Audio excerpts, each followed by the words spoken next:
ঠান্ডা মাথায় আজকে রাতের বেলা চিন্তা করবা আল্লাহ পাক তোমাকে কি জন্য দুনিয়ায় পাঠিয়েছেন।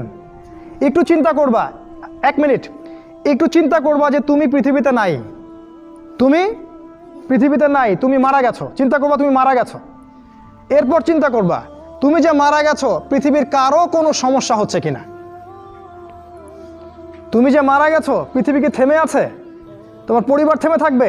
তোমার শিক্ষা, তোমার বন্ধু বান্ধব, তোমার আত্মীয় স্বজন কেউ থেমে থাকবে? কেউ থেমে থাকবে না। তুমি পৃথিবীতে থাকো বা না থাকো কারো কিছু আসে যাবে না।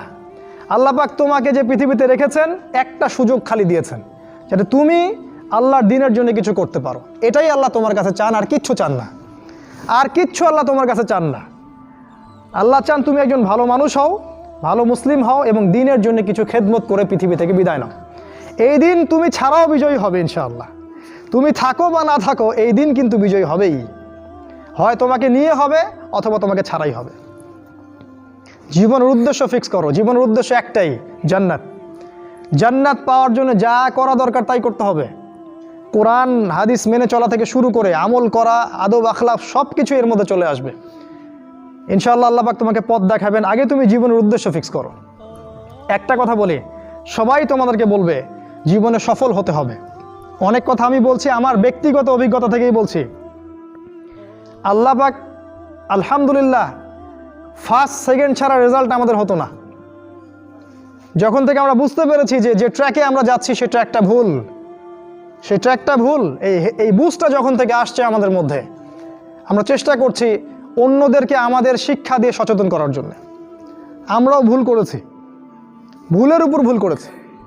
আল্লাহ পাক যেন মাফ করেন, আল্লাহুম্মা আমিন। সাফল্যের সংজ্ঞা শেখানো হতো আমাদেরকে পরিবার থেকে। সফল হতে হবে বাবা, নিজের পায়ে দাঁড়াতে হবে, বাবাকে দেখতে হবে, মাকে দেখতে হবে, অমুক তমুক ইত্যাদি ইত্যাদি। বিয়ে করবি কি নিয়ে, তোর তো কিছুই নাই, বলে নাই কথাগুলো আপনাদেরকে। চাকরি বাকরি করতে হবে, প্রতিষ্ঠিত হতে হবে। শোনো, সাফল্যের একটা সংজ্ঞা দিয়েছেন আল্লাহ কোরআনে, একটাই সংজ্ঞা, সূরা আল ইমরানের মধ্যে আছে।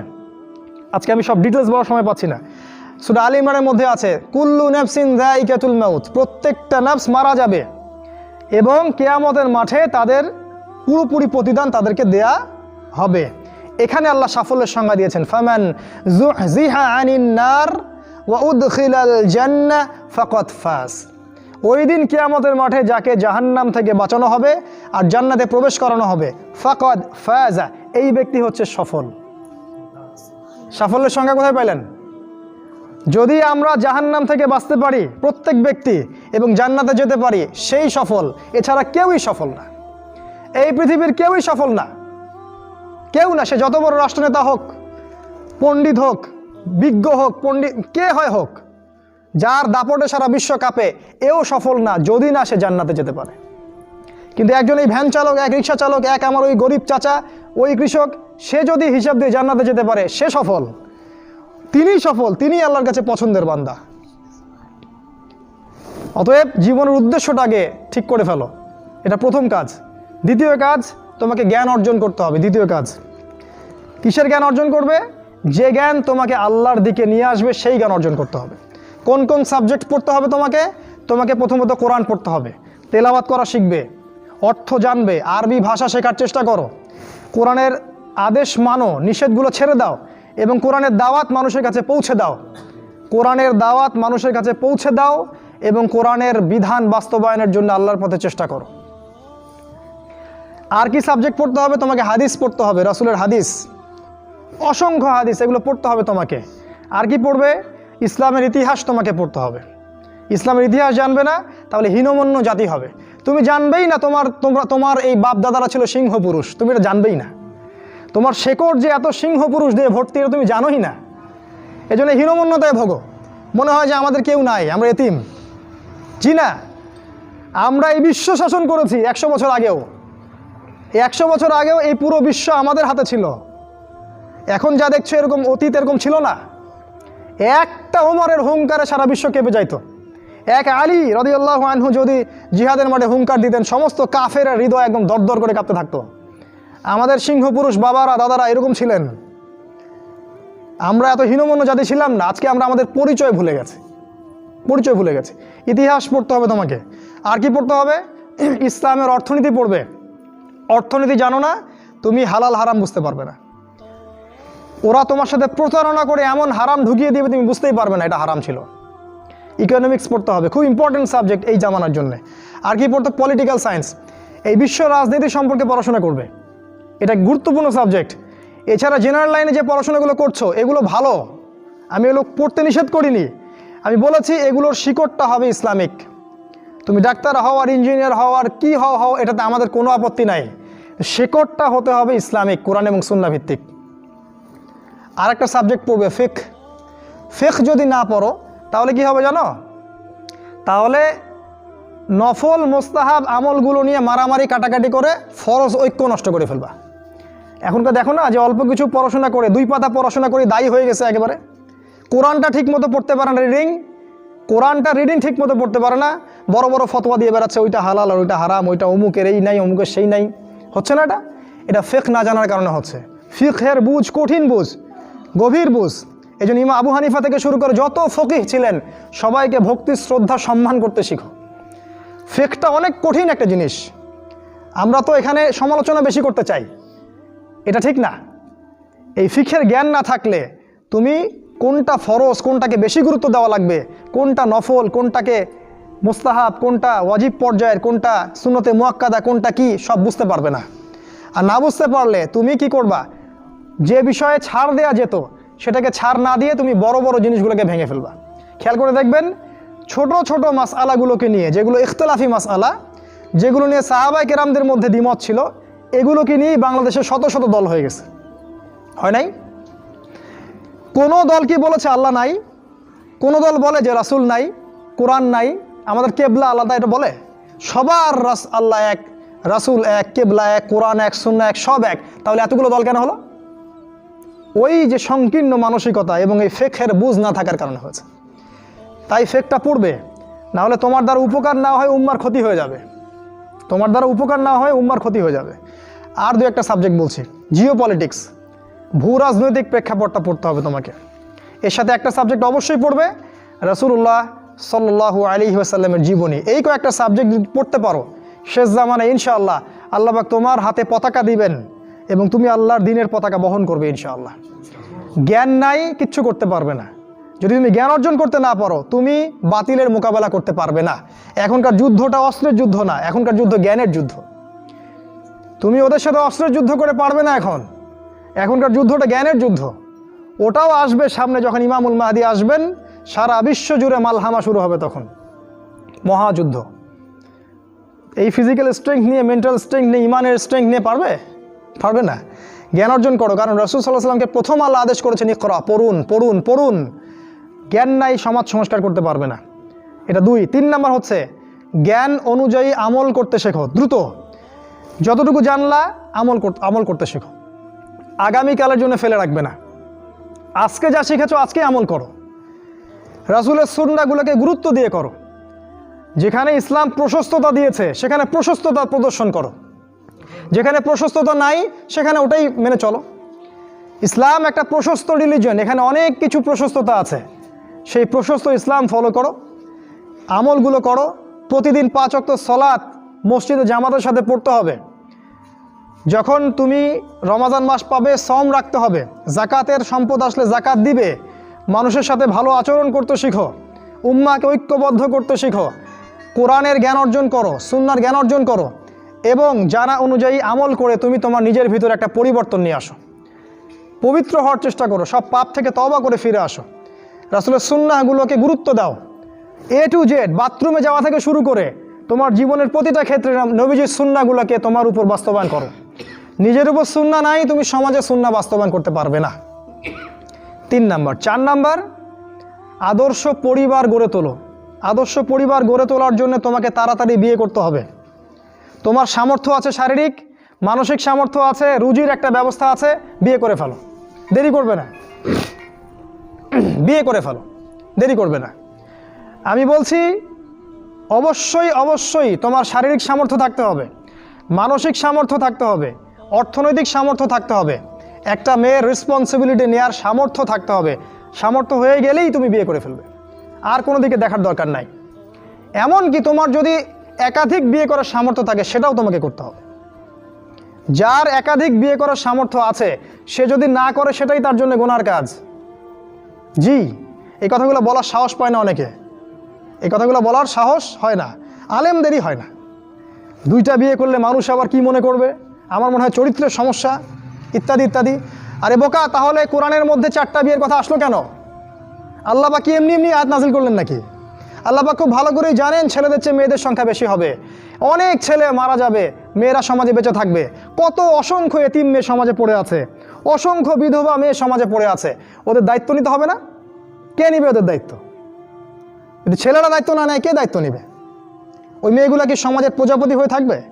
ওরা কি পতিতালয়ের সম্পত্তি হবে? ওদের অধিকার নাই। এখানে অধিকার দিলে আমরা চরিত্র খারাপ হয়ে যায়। আর এদের সাথে তোমরা সারা দেশে এবং বিশ্বে জেনা করে বেড়াচ্ছ, এগুলাতে চরিত্র খারাপ হয় না। একটা ছেলে বিয়ে করার পরেও 10টা মেয়ের সাথে পরকীয়া করে, এটাতে চরিত্র খারাপ হয় না। কিন্তু যদি আরেকটা বিয়ে করে তখন সমাজের মানুষ তাকে বাঁকা চোখে দেখা শুরু করে। এটা জাহিলিয়াত, এটা পুরো সম্পূর্ণ মক্কার জাহিলিয়াত চলছে। দ্রুত বিয়ে করো, বিয়ে করে আদর্শ পরিবার গঠন করবে। পরিবারটা এত শক্তিশালী হবে যে পরিবারের ভিতর যেন কোনো রকম শিরক, কোনো বেদাত, কোনো কুফর, কোনো হারাম ঢুকতে না পারে। পারবে না ইনশাআল্লাহ? ইনশাআল্লাহ। 5 নাম্বার, তোমার সন্তানদেরকে মানুষ করে যাও। কালকে তুমি থাকবে না, তোমার সন্তানরা বেঁচে থাকবে। এক একটা সন্তান, এই যে বাচ্চাগুলোকে এমনভাবে বড় করতে হবে যাতে এরা আগামী দিনের ওমর হয়, আগামী দিনের হামজা হয়, আগামী দিনের খালিদ বিন ওয়ালিদ রাদিয়াল্লাহু আনহু হতে পারে ইনশাআল্লাহ। নিজে কি করেছি, সারা জীবন বৃথা চলে গেল। নিজের সাথে যা হয়েছে হয়েছে, বাচ্চাদের সাথে আর রিস্ক নেবেন না। বাচ্চাদেরকে ধ্বংস করবেন না আল্লাহর ওয়াস্তে। ওদেরকে আল্লাহর পথে দিয়ে দিন, দিন শেখান, কোরআন শেখান, হাদিস শেখান, ডিনামাইট করে গড়ে তোলেন। 7 নাম্বার, হালাল রিজিক অন্বেষণ করো তোমরা। রিজিকটা যত ছোট পেশা হোক না কেন, যদি হালাল হয় অবশ্যই সেটাই উত্তম। আর যত বড় পেশা হোক না কেন, যদি হারাম হয় সেটা তোমার জন্য জাহান্নামে যাওয়ার কারণ হবে। অনেক বড় পদ আছে কিন্তু সেখানে ঘুষ আছে, সুদ আছে, প্রতারণা আছে, সেখানে যাবে না। আল্লাহর ওয়াস্তে সেখান থেকে দূরে থাকো। আর তুমি যদি কৃষক হয়ে থাকো, তোমার রুজির মধ্যে হালাল থাকে, তুমি কৃষিকাজ করেই সংসার চালাও, কোনো সমস্যা নেই ভাই, কোনো সমস্যা নাই। লজ্জার কিছু নাই, অপমানের কিচ্ছু নাই। তুমি আল্লাহর কাছে প্রিয় বান্দা। আল্লাহ পাক বলেছেন, ইন্নাল্লাহা তাইয়্যিব লা ইকবালু ইল্লা তাইয়্যিব। আল্লাহ পাক পবিত্র, পবিত্র রিজিক ছাড়া তিনি গ্রহণ করেন না। সারা জীবনের ইবাদত কবুল হবে না যদি আপনার রিজিকের মধ্যে হারাম থাকে। কিচ্ছু করার নাই, নবীর কথা পাল্টাতে পারবেন না। সারা জীবন সুদ ঘুষ খেয়ে বছর বছর হজ উমরা করবেন আর হাজি সাহেব লকব লাগাবেন, ওইসব করে লাভ নাই আল্লাহর কাছে, কোনো লাভ নাই। ওইরকম হজ আবু জেহেলও করতো, আবু জেহেল হজ করতো এরকম। ওইসব হজ উমরা আল্লাহ পাকের কাছে দেখায় লাভ নাই। রিজিক হতে হবে পিওর, পরিশুদ্ধ, যেটা খুব ডিফিকাল্ট। এই জন্যে আপনাকে নাসিহা করছি, কৃষিভিত্তিক অর্থনীতির দিকে চলে আসেন। কৃষিভিত্তিক অর্থনীতি, এটা আপনার জন্য ভালো হবে ইনশাআল্লাহ। আর ব্যবসা ভিত্তিক, কটা বললাম? 7, 8, আর 2-3টা বলে শেষ করছি। 8 নাম্বার হচ্ছে শারীরিকভাবে শক্তিশালী থাকতে হবে।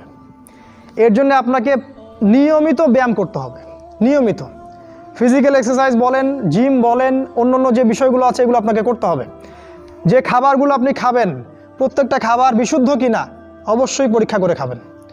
এমন কোনো খাবার খাবেন না যে খাবার প্রস্তুত করেছে ওরা, অর্থাৎ ওরা, বুঝতে পারছেন কারা? কারণ ওদের খাবারের মধ্যে এমন কিছু থাকে যেটা আপনাকে আস্তে আস্তে আস্তে আস্তে ধ্বংস করে দিবে। এত ক্যান্সারের রোগী আগে ছিল, এত ডায়াবেটিসের রোগী আগে ছিল, এই যে প্রেশার, হাবি জাবি, স্ট্রোক এগুলো আগে ছিল না, এগুলো রোগ আগে ছিল না। বিগত এই 50 বছরে দেখবেন এমন এমন সব রোগ এত বেশি বেশি করে বাসা বেঁধেছে যে আমাদের প্রজন্মের পর প্রজন্ম ধুকে ধুকে মারা যাচ্ছে এখন। অতএব খাবারের ব্যাপারে সচেতন থাকবেন। এমন খাবার গ্রহণ করবেন না যে খাবারটা বিশুদ্ধ না, যে খাবারটা ম্যানুফ্যাকচার, সেটা গ্রহণ করবেন না। মানে মানুষ ওই কলকারখানায় তৈরি করেছে এমন খাবার খাবার খাবেন না। নিজে খাবার উৎপাদন করে খান, নিজে চাষ করে খান, খাঁটি জিনিস খুঁজে খুঁজে খাবেন। আল্লাহর ওয়াস্তে এটা নসিহা করছে এই কারণে, আপনি প্রচণ্ড অসুস্থ হয়ে যাবেন যদি আপনি ওদের খাবার খান। আজকে বুঝতে পারবেন না, যখন হবেন তখন আমার কথা বুঝতে পারবেন। এটা কত বলো? 8, 9 নাম্বার মুসলিম আর 2টা বলে শেষ করছি। 9 নাম্বার হচ্ছে মুসলিম উম্মার মাঝে এই যে বিভক্তি চলছে, আপনি বিভক্তিটাকে দূর করে একটা জায়গায় নিয়ে আসার চেষ্টা করেন। কিভাবে করবেন? নতুন একটা দল খুলতে হবে না। আপনি যদি একটা প্রতিষ্ঠান করে থাকেন, একটা ফাউন্ডেশন করে থাকেন, একটা সংগঠন করে থাকেন, যেটাই করে থাকেন, আপনি যদি এতটুকু নসিহা গ্রহণ করেন যে হ্যাঁ, এই শততা বিভক্ত এই উম্মার প্রত্যেকেই আমার ভাই, সে যে মাযহাবই হোক আর যে তরিকাই হোক, সে আমার ভাই, সেও মুসলিম, আমিও মুসলিম, তার সাথে আমার কিছু বিষয়ে হয়তো দ্বিমত আছে, কিন্তু এই না, তার মানে এই না যে সে কাফের আর আমি মুশরিক, সে কাফের আর আমি মুসলিম, এমন নয়। প্রত্যেকেই আমার ভাই। প্রত্যেকটা দলের মধ্যে যদি ভালো ভালো কিছু পান, সেই ভালোটুকু আপনি গ্রহণ করেন। আপনি দেখবেন প্রতিটা দলের মধ্যেই ভালো না কিছু আছে, আছে না? নাকি নাই, সবই খারাপ? প্রত্যেকটা ইসলামপন্থী দলের মধ্যেই ভালো কিছু না কিছু অবশ্যই আছে। সেই ভালোটাকে আপনি নিয়ে নেন, ব্যাস হয়ে গেল। আর প্রতিটা ইসলামপন্থী দলের মধ্যে দেখবেন কিছু না কিছু বিতর্কিত বিষয় আছেই। নাকি সব 100% পারফেক্ট? আছেই। ওগুলোকে আপনি ছেড়ে দেন, দিয়ে আপনি সবাইকে নিয়ে বসার চেষ্টা করেন। যেটাই করবেন সবাইকে নিয়ে করার চেষ্টা করেন। হ্যাঁ, এখানে মতবিরোধপূর্ণ যে মাসআলাগুলো আছে, এখানে আপনি উদারতা প্রদর্শন করুন। ফিকহের ব্যাপারে উদারতা প্রদর্শন করুন, আকীদার ব্যাপারে আপনি স্ট্রং থাকেন, ব্যাস। এভাবে আপনি উম্মার মধ্যে একটা ঐক্য আনতে পারবেন ইনশাআল্লাহ।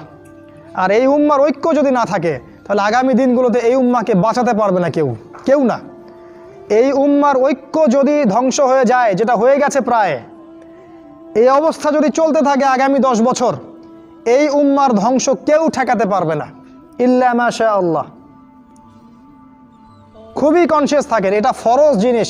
ওয়া'তাসিমু বিহাবলিল্লাহি জামিআ, আল্লাহ পাক বলেছেন আল্লাহর রজ্জু একসাথে শক্ত করে ধরো, এটা আল্লাহর আদেশ।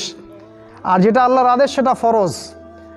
আপনার জোরে আমিন বলা ফরজ নয়, পায়ে পা লাগানো ফরজ নয়, রফুল ইয়াদাইন করা ফরজ নয়, আপনারা যে আরও জিকিরের তরিকাগুলো বের করেছেন এগুলো ফরজ নয়।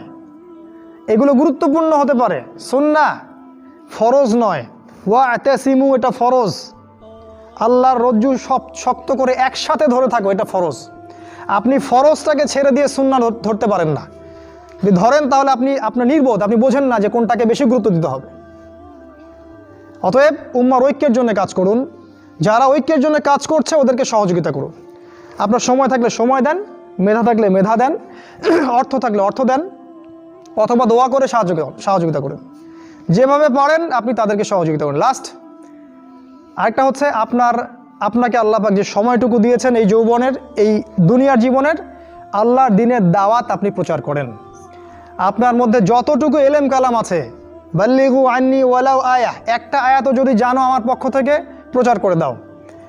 প্রতিটা দিন আপনি আল্লাহর পথে দাওয়াতের জন্য নেমে পড়েন। ফুল টাইম দায়ী হতে বলছি না আমি, পার্ট টাইম দায়ী হয়ে যান। প্রতিটা দিন কিছু না কিছু সময় আল্লাহর দ্বীনের জন্য ব্যয় করেন। মসজিদে বসেন, তালিম করেন, লোকজনকে নামাজের দিকে ডাকেন, আল্লাহর পথে সময় দেন। আপনি যারা দ্বীনের পথে কাজ করছে ওদেরকে হেল্প করেন, নিজে দাওয়াতি কাজ করেন, আপনার সেক্টরে দাওয়াতি কাজ করেন। নিজের মধ্যে, নিজের বন্ধু মহলে, পরিবারে, আপনার আত্মীয় স্বজনের মধ্যে দাওয়াত দিতেই থাকেন। শোনে শুনুক, না শুনুক নাই, কথা বোঝেন নাই, শুনুক বা না শুনুক, আপনি দাওয়াতি কাজ করতেই থাকেন। ইনশাআল্লাহ এই 10টা কাজ যদি আপনারা যুবকরা করতে পারেন, আমি আশাবাদী ইনশাআল্লাহ আগামী দিনগুলোতে আপনিই হবেন ইমামুল মাহদীর সৈনিক ইনশাআল্লাহ।